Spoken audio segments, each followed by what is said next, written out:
ETF index mutual funds నేర్చుకుని stock మార్కెట్లో రాణించాలనుకుంటున్నారా? వెంటనే ఈ నెంబర్కి కాల్ చేయండి.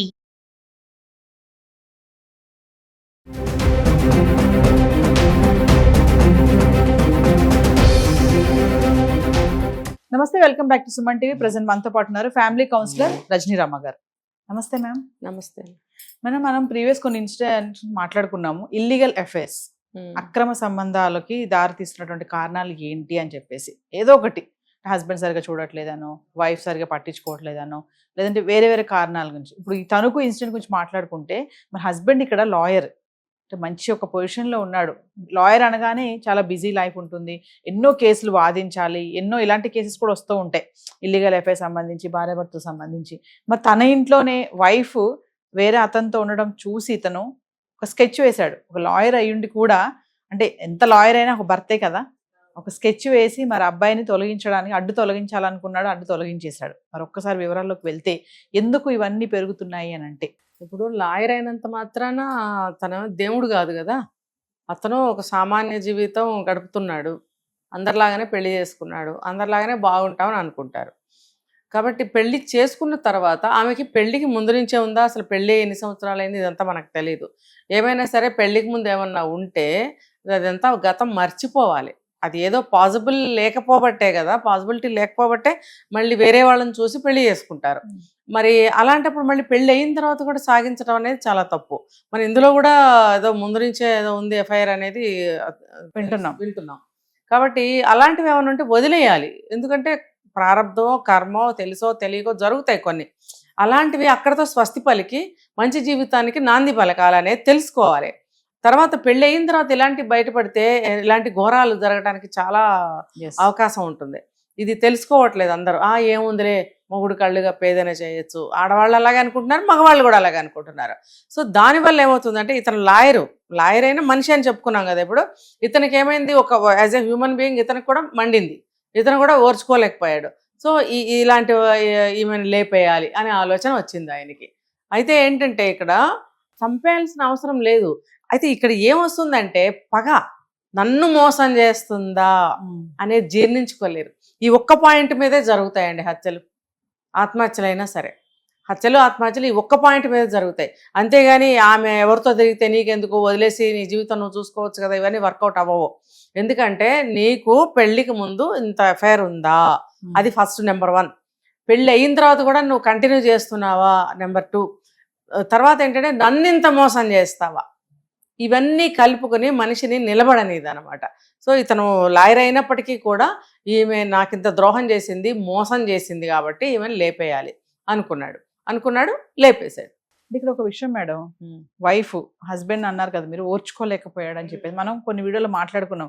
ఈ మధ్య ఒక ట్రెండ్ నడిచింది మొన్నటి వరకు, భార్యలు భర్తల్ని చంపాడు అంటే కొన్ని కామెంట్స్ చూశాను నేను ఈ విషయంలో. అంటే ఇక్కడ క్లారిటీ, కంఫర్ట్ చూసుకుంటున్నారు. ఈ వైఫ్ అండ్ హస్బెండ్స్ కూడా రిలేషన్ అనేది బలంగా లేదు, స్ట్రాంగ్ రిలేషన్షిప్ నడవట్లేదు. క్లారిటీగా ఉందామా, కంఫర్ట్ ఉందా, మనకి ఈ టైంలో మనం కంఫర్ట్ ఉన్నామా, ఇట్స్ ఓకే.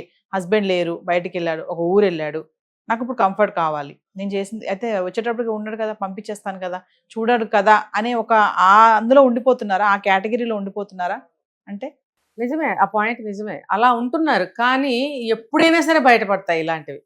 ఇప్పుడు చూడండి, మనం నిత్యం అనేక పనులు చేసుకుంటూ ఉంటాం, ప్రతిదీ మనం కన్నుగప్పి చేయాలని అనుకోలేం కదా, ఆ రెగ్యులర్ నడుస్తూనే ఉంటాయి. ఏ సీన్ అయినా సరే, ఏ రోజైనా సరే ఏదో ఒక రోజు కంట్లో పడుతుంది. ఇప్పుడు రోజు జరిగే కొన్ని కార్యక్రమాలు, ఇంట్లో పనులు ఉంటాయి, అవి భర్త రోజు గమనించకపోవచ్చు, ఏదో రోజు దృష్టికి వస్తుంది కదా. ఇప్పుడు ఒక వస్తువు తింటూ ఉంటాడు ఇన్ని రోజుల నుంచి, ఒక కూర, ఒక ఐటమ్ ఏదైనా, దాని రుచి ప్రతిరోజు గమనించకపోవచ్చు. ఒక రోజున అతనికి మూడ్ బాగుండి ఆ ఫుడ్ మంచిగా తినాలని అనుకున్నప్పుడు, ఆ ఐటమ్ మీద కాన్సన్ట్రేట్ చేసినప్పుడు దాని రుచి ఆయనకు తెలుస్తుంది. భలే చేసావు ఇవాళ అని అంటారు, ఎన్నోసార్లు చేసి ఉంటుంది, ఆ రోజే దృష్టికి వస్తుంది. అలాగే ఇలాంటివి కూడా ఫస్ట్ ఆఫ్ ఆల్ అయితే ఆలోచన ఉండదు. ఇప్పుడు నా భార్య ఎవరితోనో తిరుగుతుందని అనుకుంటూ కూర్చుంటారా ఏంటి? లేదు, అనుకోరు కదా. ఆలోచన రాదు అసలు. అంటే అనుమానం అనేది బీజం పడాలే కానీ అది చాలా దూరం తీసుకెళ్తుంది. అలాంటి ఆలోచన ముందైతే ఉండదు కాబట్టి కాపలా గాయాలో అనుమానం పడాలో అనేది అది కూడా అనిపించదు వాళ్ళకి. కానీ మార్పు అనేది కనిపిస్తూ ఉంటుంది మనుషుల ప్రవర్తనలో కానీ, వాళ్ళ నడవడికలో కానీ, ఇతనితో వాళ్ళు మాట్లాడే విధానం కానీ, ఇచ్చే ఒక మర్యాద అనుకోండి, లేకపోతే ఒక ట్రీట్మెంట్ అనుకోండి. పిల్లలు ఉన్నారు, భర్త ఉన్నాడు, ఇంట్లో సభ్యులు ఉన్నారు, వాళ్ళకి ఇచ్చే ఒక ఉంటుంది, ఒక భర్తకి ఇచ్చే మర్యాద ఉంటుంది, భార్యకి ఇచ్చే మర్యాద ఉంటుంది. వాటిల్లో ఏదైనా తేడా కనిపించినా కనిపెట్టగలుగుతా. అది కూడా Yes. 1-2 సార్లకి ఏదో చికాకులో ఉందేమో అనుకుంటారు. కానీ పదే పదే రిపీట్ అవుతున్నప్పుడు దృష్టికి వస్తుందా రాదా? ఎస్. వచ్చినప్పుడు కాన్సన్ట్రేట్ చేస్తారా చేయరా? చేసినప్పుడు దొరుకుతారు, ఖచ్చితంగా దొరుకుతారు, దొరకకుండా అయితే ఉండరు. అలాగే ఇప్పుడు ఈవిడ కూడా దొరికింది. ఏదేమైనా మేడం ఇలాంటి అఫైర్స్ పెట్టుకోవడం కానీ ఇలాంటి జరిగినప్పుడు చివరికి వచ్చేటప్పటికి ఫ్యామిలీ మొత్తం డిస్టర్బ్. అక్కడ ఒకరు జైలుకి వెళ్తారు, ఒకరు ప్రాణం పోతుంది, ఐదర్ ప్రియుడిదే కానీ, లేదంటే భార్యదే కానీ, లేదంటే ఇద్దరిదే కానీ. ఇక్కడ ఇప్పుడు తన లైఫ్ పోయింది కదా, అక్కడ ఫ్యామిలీ డిస్టర్బ్ అయిపోయింది. అంటే సొసైటీలో ఇవన్నీ జరగడానికి కారణం అంటే ఇప్పుడు ఏంటంటారు, అంటే మూవీసే కానీ, సోషల్ మీడియా కానీ ఈ ప్రభావం ఉందనుకోవచ్చు అంటారా? ఉంటుంది. అది ఎప్పుడు మనం అవే మాట్లాడుకుంటున్నాం కదా. నేను ఇవాళ కొత్తది చెప్తా చూడండి. ఇప్పుడు ఒక ఇష్టంతో ఒక జీవితాన్ని మనం ఈ దారిలో మనం తీసుకెళ్ళాలి, మన గమ్యం చేరాలి, మన జీవితానికి ఒక అర్థం కల్పించుకోవాలి అన్న ఉద్దేశంతో, అభిప్రాయంతో పెళ్ళిళ్ళు ఎవరు చేసుకోవట్లేదు.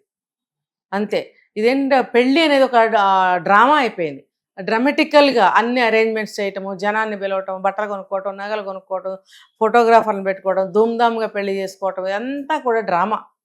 మనస్ఫూర్తిగా ఎన్ని పెళ్ళిళ్ళు అవుతున్నాయి చెప్పండి. ఈవెన్ లవ్ మ్యారేజ్ చేసుకున్న వాళ్ళు కూడా ఇప్పుడు ఇది చూడండి. నిన్న గడ్డం రాజు ఆత్మహత్య చేసుకున్నాడు. 6 నెలలే లవ్ మ్యారేజ్ చేసుకొని. పెళ్లి తర్వాత మీరు మాట్లాడుతున్నారు. పెళ్లికి ముందు ఎంగేజ్మెంట్ రోజున పెద్ద గొడవ అంట వాళ్ళిద్దరికి. మీరు ఎంతకాలం నుంచో లవ్ చేసుకుంటున్నారు, నెల అవనివ్వండి, సంవత్సరం అవనివ్వండి. లవ్ చేసుకుని ఒక అవగాహనకు వచ్చిన తర్వాత కదా పెళ్లి వరకు వస్తారు, మీరు ఎంగేజ్మెంట్ వరకు వచ్చినప్పుడు మరి ఎంగేజ్మెంట్ దగ్గర ఎందుకు గొడవ అని అంటే, అక్కడ వాళ్ళకి ముందు నుంచి లవ్లో కూడా అభిప్రాయ భేదాలు ఉంటూనే ఉంటాయి వాళ్ళకి. కానీ అరే లవ్ చేసుకున్నాం కదా, పెళ్లి చేసుకుందాం అనుకున్నాం కదా, పెళ్లి చేసుకోకపోతే అతనేమనుకుంటాడో, ఆమె ఏమనుకుంటుందో అని ఇద్దరూ కూడా ఒకళ్ళకొకళ్ళు మోసం చేసుకుంటారు. అక్కడ చేసుకుని ప్రేమ అనే ముసుగులో తప్పనిసరి పరిస్థితిలో పెళ్లి చేసుకుంటున్నారు. నిజానికి ప్రేమించుకున్న వాళ్ళు కూడా పెళ్లి రోజున ఇష్టం లేకుండానే పెళ్లి చేసుకుంటున్నారు అనేది నేను చెప్పగలను. ఇది కాదని అనమని చెప్పండి ఎవరినన్నా. లేదు, వీళ్ళు అయిష్టంగానే పెళ్లి చేసుకుంటున్నారు. లేదు, అరేంజ్డ్ మ్యారేజ్ అనుకోండి, అక్కడ కూడా ఈ అయిష్టత ఉంటుంది. ఎందుకు అని అంటే వాళ్ళ ఇష్టాలు వేరే ఉంటాయి. వాళ్ళ లైఫ్ స్టైల్ నాకు ఇలా ఉండాలి అని నేను కోరుకుంటాను, ఆ విధంగా నేను జీవితం ముందుకు తీసుకెళ్లాలనుకుంటాను. ఇప్పుడు ఎవరితోనే పెళ్లి చేసుకోవాలి, వాటితో ఎలా ఉంటుందో తెలియదు. పెళ్లికి ముందు ఒక 2-3 నెలలు పరిచయాలు ఉంటాయి. ఆ పరిచయాల్లో 2-3 విషయాలు మాట్లాడినప్పుడు అర్థమవుతాయి వాళ్ళు ఏంటో. అక్కడ ఇంకొక అసంతృప్తి, నా ఆలోచనకు దగ్గరగా లేడు అతను, లేదా అమ్మాయి లేదు అనుకున్నప్పుడు ఎందుకు పెళ్లి చేసుకోవాలి. కానీ తల్లిదండ్రులు చెప్తారు మంచి సంబంధం, కుటుంబం బాగుంది, మీకు బాగుంటుంది జీవితం అని అంటారు. ఇటు తనది ఒప్పుకోలేక, అటు వాళ్ళది ఒప్పుకోలేక, ద్వైతీ భావంతో అలా పెళ్లి చేసేసుకుంటారు. చేసేసుకున్న తర్వాత ఏమవుతుంది, ఒక నెగిటివ్ మైండ్తో పెళ్లి చేసుకుంటారు. చేసుకున్న తర్వాత వచ్చిన తర్వాత అన్ని నెగిటివ్గానే కనిపిస్తాయి. చూసావా నేను అనుకున్నట్టే జరుగుతుంది, చూసావా నేను అనుకున్నట్టే ప్రవర్తిస్తున్నాడు, ఇదిగో నేను మొన్న అలా అనుకున్నాను కదా, నా ఎక్స్పెక్టేషన్కి దగ్గరగా ఏమాత్రం లేడు ఇతను. ఇప్పుడు నాకు ఈ రోజు ఒక దగ్గరికి వెళ్ళాలని ఉంది, ఒక చోటికి, అతనికి ఆ రోజు కుదరకపోవచ్చు. చూసావా నా అభిప్రాయానికి దగ్గరగా లేడు. పోనీ అతనైనా సరే ఇంకో రోజు వెళ్దాము, నాకు ఈ రోజు కుదరదు అనో, లేదా అది వెరీ ఇంపార్టెంట్ కానప్పుడు సరే వెళ్దాం పదా అనో, ఈ రెండిట్లో ఏదో చేయడు అతను, కుదరదు అనేసి వెళ్ళిపోతాడు. అక్కడ ఈ అమ్మాయి అభిప్రాయానికి క్లాష్ వస్తుంది అనమాట. అక్కడ కూడా అసంతృప్తి అనేది వస్తుంది.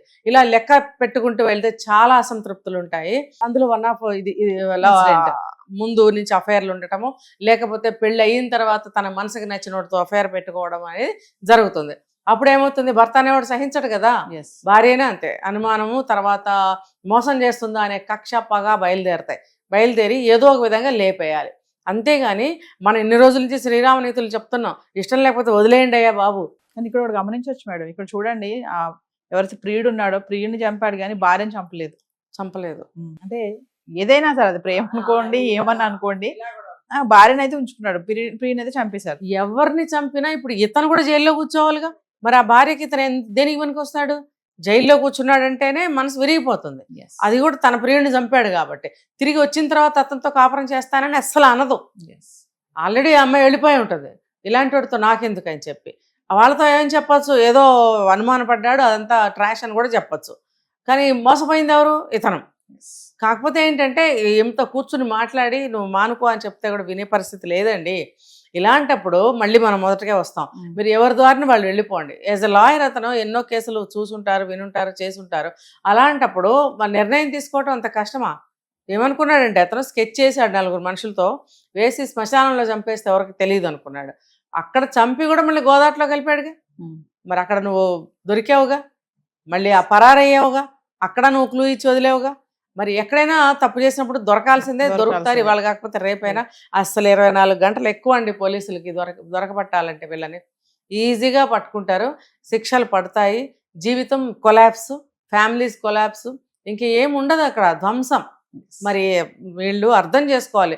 పెళ్లి చేసుకునే వాళ్ళు ఎవరైనా, నేను కంక్లూజన్ ఇదే ఇస్తా, పెళ్లి చేసుకోవాలనుకునే వాళ్ళు ఎవరైనా సరే, మీ ఆశలు ఎలాంటివైనా సరే, మీ కోరికలు ఎలాంటివైనా సరే, వచ్చిన భర్త కానీ భార్య కానీ ఎలాంటి వాళ్ళైనా సరే, తల్లిదండ్రులు ఇది మంచి సంబంధము అన్నప్పుడు ఖచ్చితంగా అది మంచి సంబంధం అయ్యే ఉంటుంది. ఎక్కడో కొన్ని కేసుల్లో తేడాలు ఉంటాయి. అలాంటప్పుడు మనం ఏం చేయాలంటే, ఒక వస్తువు కొనిచ్చినప్పుడు దాన్ని మనం జాగ్రత్తగా దాచుకోవటం అనేది మన బాధ్యత. లేదు మనం ఒక దాన్ని తయారు చేసుకున్నాము, దాన్ని పదిలంగా దాచుకోవటం అనేది కూడా మన బాధ్యతే. అలాగే పెళ్లి చేశారు ఒక వ్యక్తినిచ్చి, ఆ బంధాన్ని కాపాడుకోవటం అనేది మన బాధ్యత. అతనితో సంసారాన్ని మనం ఒక మంచి పూల పందిరిలాగా, ఒక బొమ్మరిల్లాగా తయారు చేసుకుని జీవితకాలం అందులోనే ఆనందాన్ని, సుఖాన్ని, సంతృప్తిని వెతుక్కోవాలి అంటున్నా నేను. వెతుక్కోగలిగితే ఇలాంటివన్నీ ఉండవు. ముఖ్యంగా అక్రమ సంబంధాలు, ఇల్లీగల్ అఫైర్స్, ఇవన్నీ మీకు తాత్కాలికమైనటువంటి ఆనందాన్ని కూడా ఇవ్వదు అని నేను చెప్తున్నా. ఎందుకంటే మీరు ఏదో దొంగతనం చేస్తున్నట్టుగానే ఆ ప్రియుడితో మీరు తిరుగుతారు. స్వేచ్ఛగా అయితే మీరు వాళ్ళతో తిరగలేరు. అలాంటి సంబంధాలు మీకు దేనికి ఏ సంతృప్తినిస్తాయి? కాబట్టి అవి కూడా వద్దనే నేను చెప్తున్నాను.